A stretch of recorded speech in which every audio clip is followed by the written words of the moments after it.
Here's the good news. Dave Bossie, caught in traffic, I know you're going to find that to be a shocker, has just came in. We're going to give him a chance, though, to catch his breath. Dave, good to have you with us. Dave Bossie. Thanks for having me. I appreciate it. I'm happy to be here. Dave Bossie, happy to be here. Dave Bossie, the co-author of the book, Let Trump Be Trump. What have I been telling you for months? It's a must-read, Let Trump Be Trump. You can buy it on Amazon. You can buy it at Barnes & Noble. You can buy it at your favorite bookstore. You can go on the internet. You can Google it. Let Trump Be Trump. Great read. Dave Bossie, the former deputy campaign manager with Kellyanne Conway, brought Trump over the finish line to victory. Got to read the book. He brought us. What do you mean? We had a great time. You know, Corey Lewandowski and I wrote the book to really reminisce, you know, and talk about the greatness of the campaign. And when I say that, it's not just about the day-to-day of it, but to bring people back to the mission of why and the important issues of 2016 that got Donald Trump elected to begin with. That's what this is about. That's why we wrote the book. We wanted to bring people back to and spread once again that good news of what the Trump presidential campaign was about. And it was about making America great again. And it was about going back to an America first position on everything. And it was about a president who wasn't afraid to be the leader of the American people and be unabashedly proud of being an American again. And I think that you've seen over the last 16, 17 months the result of the November 2016 election, right? Election, as Barack Obama said, elections have consequences. And you just look at our economy. You look at what's going on in our foreign policy. You know, President Trump actually being a leader from the front, right? Forward-leaning strength, and going back to that peace through strength policy that Ronald Reagan really, you know, made so famous in the 80s during his presidency. So we have so many great things going on today, and we're so happy about where America is and what the agenda is that's going on in America. You know, and one of the reasons that I wanted to sit down with you today, and I'm so glad you wanted me on, is to talk about the importance of November. You know, this November is vitally important to this president, and the results will matter on election night because it will either reaffirm what we did in 2016 or it will be virtually the end of the Trump agenda. We have two ways to go this November. We have to hold the House. It is look, we have two big jobs. One is to expand our majority in the United States Senate, and two is to keep the House by any means necessary. A majority, a Speaker Pelosi gets us an impeachment. That's when you get an impeachment. And you said to me that if the Democrats take over and Pelosi's Speaker, they'll impeach the president in 90 days. I think that's true. I think that is, well, if you look at what they offer from a public policy standpoint and a legislative agenda, they have none. It's impeachment. It's two things, impeachment and roll back the tax cuts. Those are the only two things that they have going for them as far as an agenda is concerned. And I don't think the American people want another impeachment 20 plus years later. I think that they want to get back to the business of America. They want to get back to business of making our economy again, lifting up our kids, our grandkids, to make sure that every American, it doesn't matter your age, your color, your race, it doesn't matter your religion, all Americans get lifted up when you have a freer, more prosperous America. And that's what this president has been focused on like a laser beam over the last 17 months of his presidency, and we've seen the results. Look, the results have been phenomenal, but the mainstream legacy media rather talk about Michael Cohen and Stormy Daniels and fake Russia collusion. Yeah. So even when you look at yesterday, I mean, the president signed, sealed, and delivered the right to try bill. Now, that's been floating around, that idea, for some time. It emanated from the White House. They got people to write the bill. They got it passed. The president signed it. It could save lives. Not a peep out of anybody on it, Dave. No. The left is crazy. They cannot support anything that this president puts his name on. If the president even looks at a piece of legislation and thinks about supporting it, the left comes out against it. You look at prison reform. You look at something that liberals in the House and in the Senate have wanted to do for years, have claimed they want to get, sentencing restructuring and rehabilitation programs and all of these. And I'm not an expert in this area, but look at the contradiction of what the left is.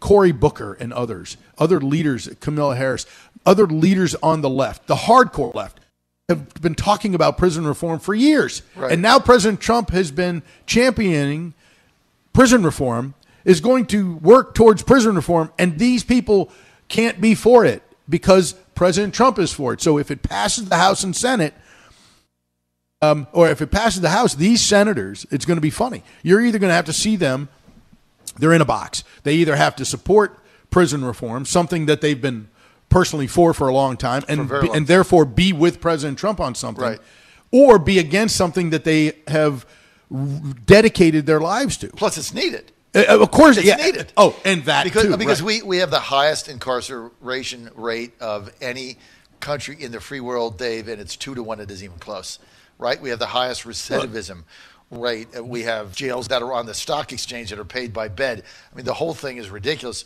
3 strikes, you're out. All that's got to get reformed. Liberals and Democrats have been screaming for it forever. Jared got it done. It's now there, and you're right. They're in a box. I say this because it has his name on it. I say this on television, and I'll say it again here, and maybe others are saying it as well. But the left's head goes crazy. But the left, the Democrats in the House and in the Senate, the left in this country now, they hate this president more than they love this country.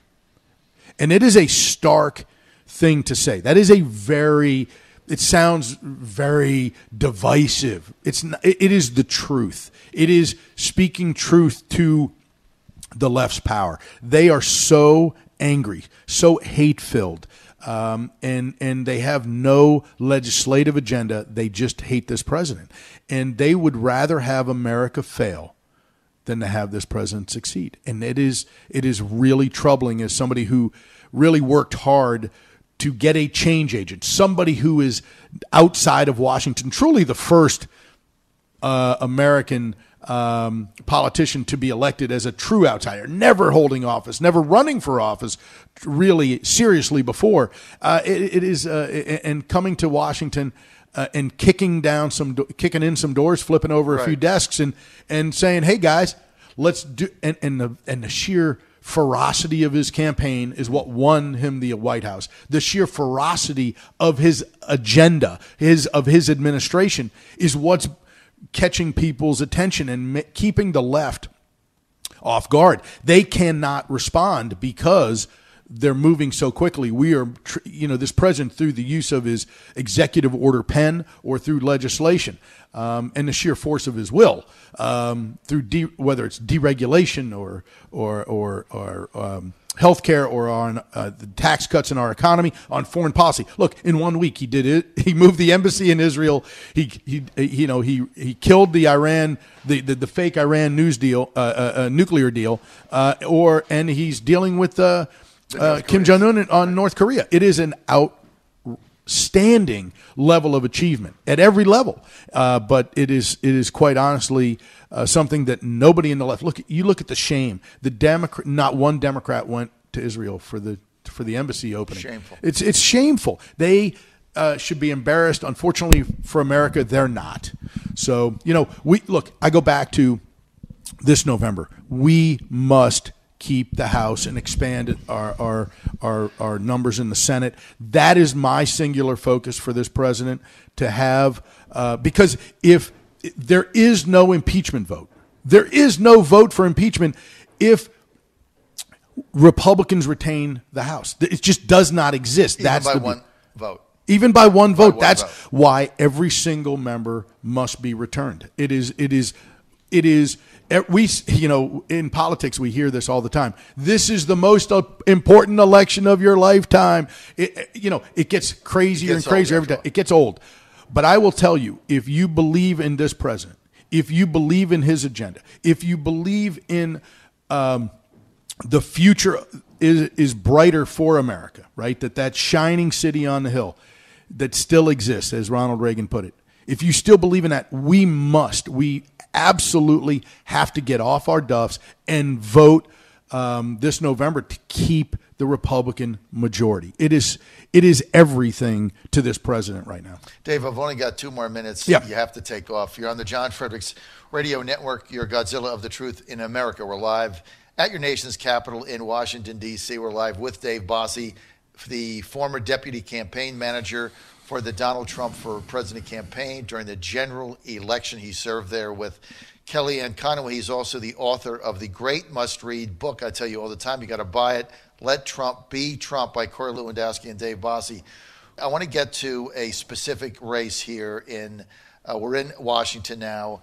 The Democrats saying that Barbara Comstock, 10th District, again, they're saying this is one of the most vulnerable races in the country. They expect the Democratic pickup. How does Barbara win this race? Barbara Comstock is going to win this race. She is going to be returned because, first of all, Barbara Comstock is a tremendous member of Congress. She is diligent. She is thoughtful. She is the hardest working member of Congress that I've ever known. She works very hard for the people of the 10th District, but she also keeps her eye on the big picture. This president needs Barbara Comstock to be returned to Congress to make sure that there is not enough votes for impeachment. It is, and by the way, I mean, look, she has this, what I consider an insignificant candidate in the primary, but that is why people need to turn out and vote. The primary day is coming at the end of June here in Virginia. Look, her opponent is somebody who has never done anything, loves to have,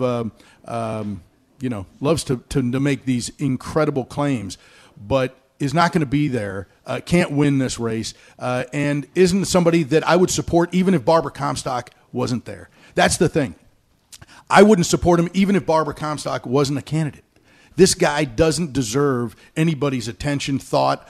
He has not done anything in his life, in my book, to make him a nominee for Congress, let alone unseat in a primary somebody who is everything that you think of as a member of Congress. So I'm a huge supporter of Barbara Comstock's. I'm a huge supporter of President Trump's.